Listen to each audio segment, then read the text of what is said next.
কি কালকে দোলে তো মাংস ভাত খাচ্ছেন, কিন্তু এভাবে চিংড়ি মাছ দিয়ে পটলের দলমাটাও একবার সাইডে বানিয়ে দেখতে পারেন।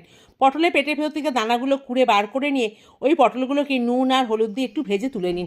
তারপর ছোট করে কেটে রাখা চিংড়ি মাছ ভেজে তুলে নিন। তারপরে ওই তেলের মধ্যে জিরে আর নারকেল দিলেও হবে। তারপরে দিয়ে দিন হচ্ছে পেঁয়াজ আর কাঁচা লঙ্কা, তারপরে হচ্ছে আদা রসুনের পেস্ট, পটলের দানাগুলো, রুটির মশলার মধ্যে ওই লঙ্কা, হলুদ, ধনে, জিরে এই সবগুলোর সাথে একটুখানি গোলমরিচের গুঁড়ো, টমেটোর পেস্ট আর চিংড়ি মাছগুলো দিয়ে নাড়াচাড়া করে, ও হ্যাঁ, নুন আর চিনিটা দিতে ভুলবেন না কিন্তু।